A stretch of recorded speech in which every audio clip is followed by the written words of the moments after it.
Hello and welcome to another episode of Full Court Finance here at Zacks. I'm your host, Ben Rains. And today we're taking a look at two tech stocks to consider buying and holding amid the broader tech sell-off at the moment. And those two stocks are Uber and AppLovin. But before we get into everything, remember to subscribe and leave a review wherever you listen to your podcast.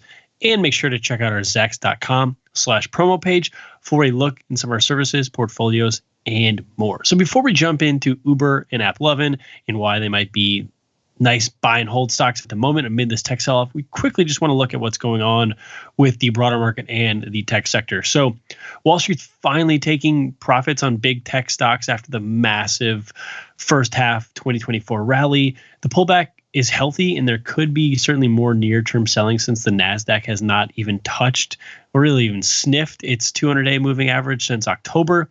So as I'm recording this on Thursday afternoon, the NASDAQ was down about 2.7%. This came after that big Wednesday pop, with now the NASDAQ, as I said, recording this, getting rejected at that 50-day moving average pretty solidly. So Wall Street's now seemingly a little bit more worried about slowing economic growth and afraid that the Fed waiting until September now could be pretty bad for the economy. So that's kind of the narrative that's taking shape. And then obviously there was just always going to be some selling. The market and the NASDAQ and the S&P 500 and stocks like NVIDIA and Meta had just grown too overheated in the near term, trading way above their 21-day and 21-week moving averages.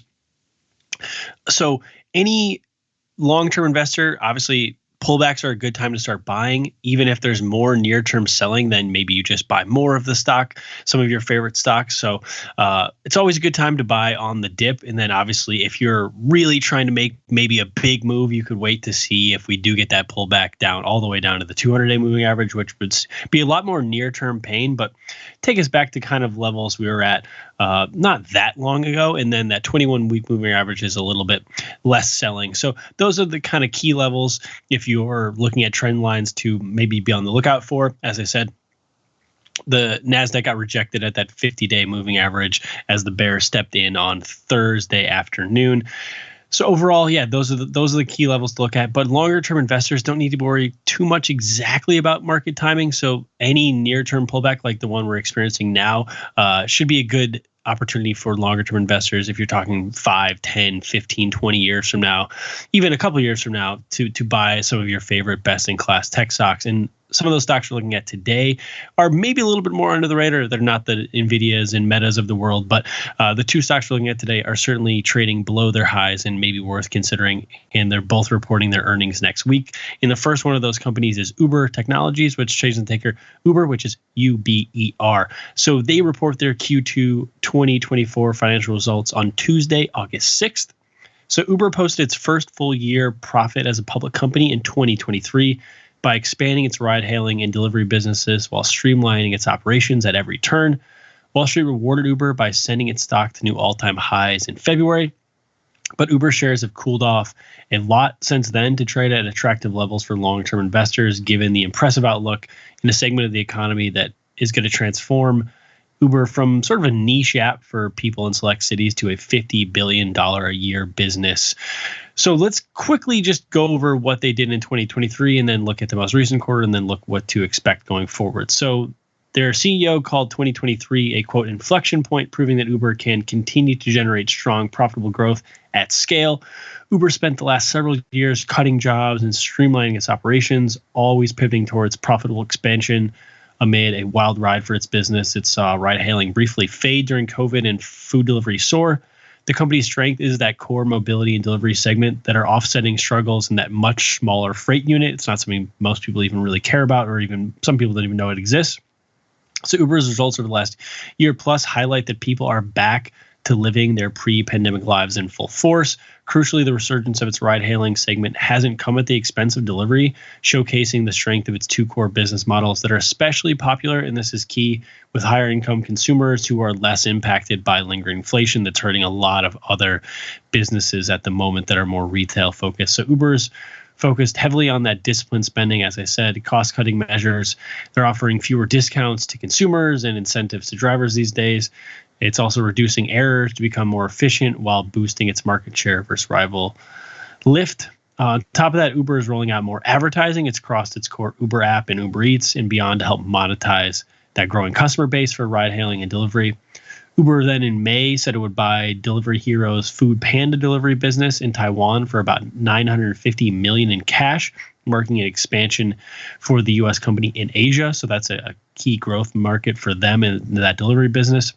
Then actually just yesterday on July 31st, the company announced a multi-year partnership with BYD, which is a Chinese EV maker, to bring 100,000 new BYD electric vehicles onto the Uber platform across key global markets. So they're saying, quote, beginning first in Europe and then in Latin America, the partnership is expected to offer drivers access to best-in-class pricing and financing for BYD vehicles on the Uber platform, and will expand to include markets across the Middle East, Canada, Australia, and New Zealand. So that's kind of the pilot program they're rolling out now. And then more broadly, Uber's also scaling back its in-house autonomous vehicle dreams in favor of strategic partnerships with the likes of Waymo for self-driving ride hailing. And then late last year, they partnered with a company for some autonomous trucking, which is a business that could then turn their freight business to be a little bit more profitable down the road if we ever see these self-driving trucks delivering things all over the country. Uber is prepared to compete against, and even now maybe not with the BYD deal, but like alongside the likes of Tesla and these other companies in this world where everyone sees eventually like ride hailing and driverless cars everywhere and the freight space down the road. But now let's move to the most recent quarter. So Uber grew its monthly active platform consumers by 15% year over year in the first quarter. Revenue was up 15% year over year. Combined mobility and delivery revenue grew about 19% year over year. And then gross bookings were up 20% year over year to about 38 billion, with mobility gross bookings up 25% and delivery gross bookings up 18%. So strength in both those core businesses with that ride hailing. So basically the on-demand taxi service doing better than delivery, but up 25% for mobility and 18% for delivery. Trips in the quarter were up 21% to about 2.6 billion, or approximately 28 million trips per day on average. That said, though, it did swing to an adjusted quarterly loss as legal settlements and equity investments weighed on its results, even as demand for riders and deliveries rose. So hopefully that's just a snag, and we'll get to that in a bit. So Uber grew its revenue by 17% in 2023, even as it came up against an impossible to compete against stretch of 83% sales growth in 2022 and 56% growth in 2021.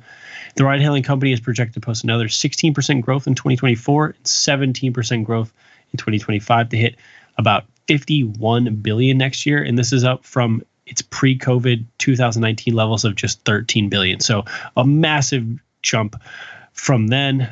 Its total gross bookings are projected to surge about 18% in 2024 based on Zacks data. Meanwhile, its monthly active platform consumers are expected to climb about 10% to 165 million total. Uber swung from an adjusted loss of $4.65 per share in 2022 to positive 87 cents per share last year. And at the moment, Zacks estimates are calling for it to dip slightly to 85 cents per share, so about a 2% drop, and then jump 155% next year to $2.16 per share. But its most accurate / most recent Zacks estimates that we have for the 2024 fiscal year are coming in well above the current consensus, so 42% above consensus at the moment, calling for $1.21 per share. So that would be really strong growth on the bottom line this year if we do end up seeing these revisions trend higher and higher. Because a big part of the reason the stock has pulled back is that its earnings revisions have trended in the wrong direction over the last several months. Still, the firm's overall upbeat outlook over the last year helps it land a Zacks rank number 3 hold at the moment, and they've remained stagnant over the last several months. So they're not trending down any further recently, and the most recent estimates are coming in solidly above consensus. So overall, Uber has been soaring off its 2022 lows, hitting new highs in February. The stock is now down over 25% since then. It's down about 5% as we record this on Thursday afternoon, and it's trading over 35% below its average Zacks price target. Yet the stock is still up over 33% in the last year and 110% in the past 2 years. It's up around 50% from its IPO levels in 2019, even though its rival Lyft is down 80% during that stretch. So at the moment, Uber is trying to find support at its 50-week moving average, and it's trading at some of its most oversold RSI levels over the last few years on that longer term basis. And it's currently trading below its 50-day and 200-day moving averages as it sits at some relatively oversold RSI levels over the last year. So longer term, it's now trying to find some support near that 50-week moving average, and it's just getting a little oversold at the moment. On a longer term time frame, it's now at the most oversold it's been since late 2022, which is sort of when the stock began to really make its big rise that we're still in the midst of at the moment, even though it's pulled back from its highs. And its valuation is also improving. The stock trades at a 95% discount to its highs at 39.9 times forward earnings. It's also trading at 2.8 times forward sales, which is 25% below its highs, and a 56% discount to the exact tech sector.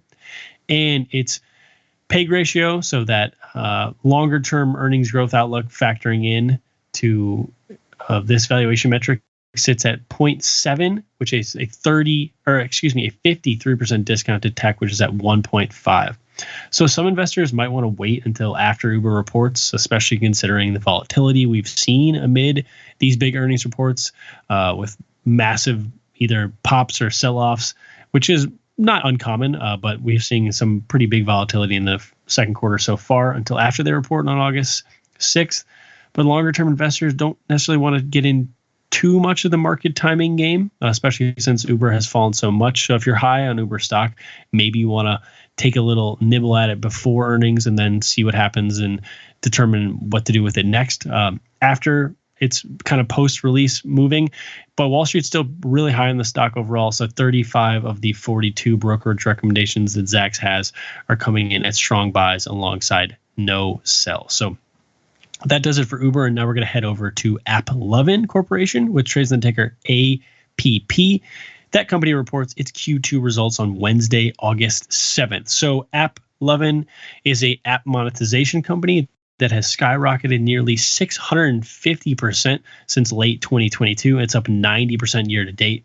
That run actually since late 2022 has it outpacing NVIDIA just slightly and doubling Meta, and it's still trading 34% below its all-time highs, and its valuation levels are improving as well. So that's kind of the base case for why investors might want to be bullish on AppLovin, which trades the ticker APP. So now let's get into a little bit more. So Wall Street's falling in love with AppLovin again because its new AI-enhanced features are boosting return on investment for its clients, leading to booming sales and earnings for AppLovin.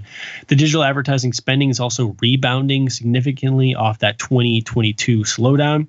So overall, the company designs tools to help app developers improve marketing, revenue generation, and beyond to boost profitable expansion. Its products are designed to help companies and app developers acquire and keep their ideal users, increase value across a customer's lifecycle, measure other things such as marketing, and much, much more. So overall, its new AI-focused efforts are helping generate, as I said, impressive ROI for its clients, especially in that mobile gaming space. So the app world is highly competitive, and anything you can do to stand out in the space and keep customers and get customers is really impressive. And that's actually crucial to their business. So that's what AppLovin is helping people do.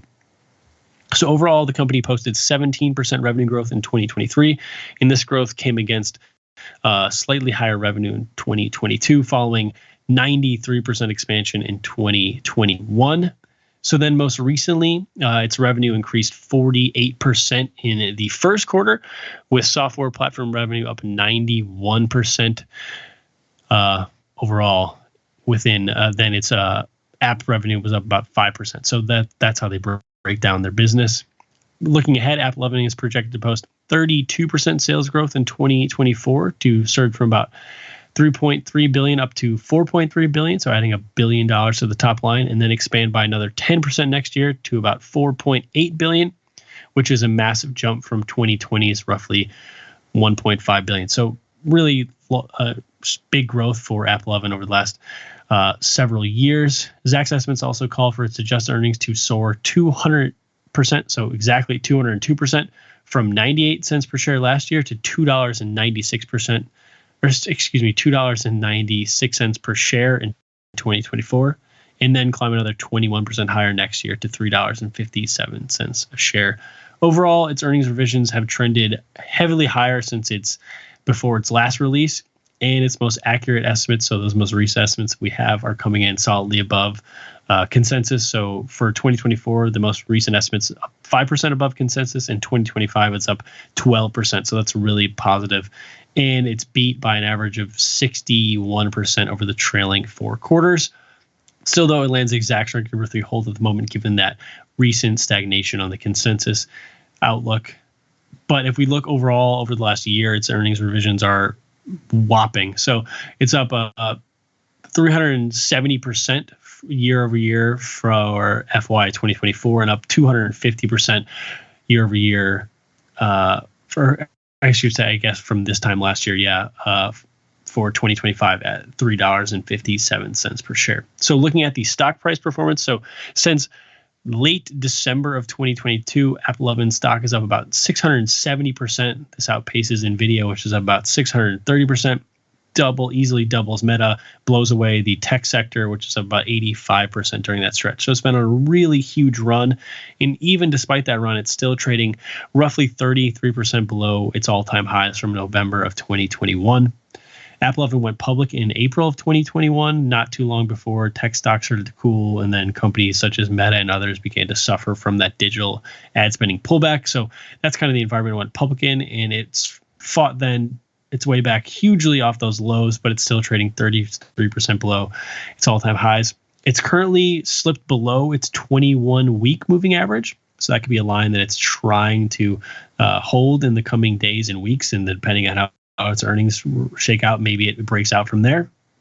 And it's down 17% from its 52-week high. So that's worth noting that it's pulled back from its recent July peaks. It's now at its most oversold RSI levels over the last year. And it could be then, as I said, kind of a good spot to buy in on the stock, even if it slips a little bit more in the post-earnings release period. On the valuation front, it's trading at a 95% discount to its 3-year highs at 23.3 times forward 12-month earnings.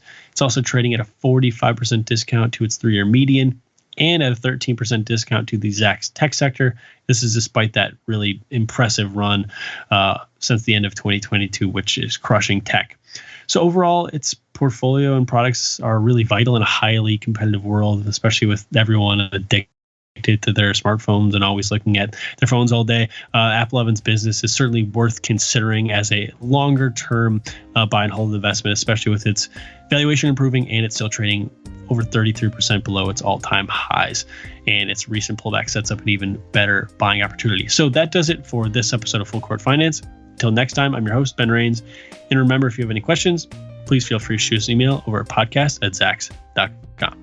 This material is being provided for informational purposes only, and nothing herein constitutes investment, legal, accounting, or tax advice, or a recommendation to buy, sell, or hold a security. Do not act or rely upon the information and advice given in this podcast without seeking the services of competent and professional legal, tax, or accounting counsel. Publication and distribution of this podcast is not intended to create, and the information contained herein does not constitute an attorney-client relationship. No recommendation or advice is being given as to whether any investment or strategy is suitable for a particular investor. It should not be assumed that any investments in securities, companies, sectors, or markets identified and described were or will be profitable. All information is current as of the date herein and is subject to change without notice. Any views or opinions expressed may not reflect those of Zacks Investment Research as a whole.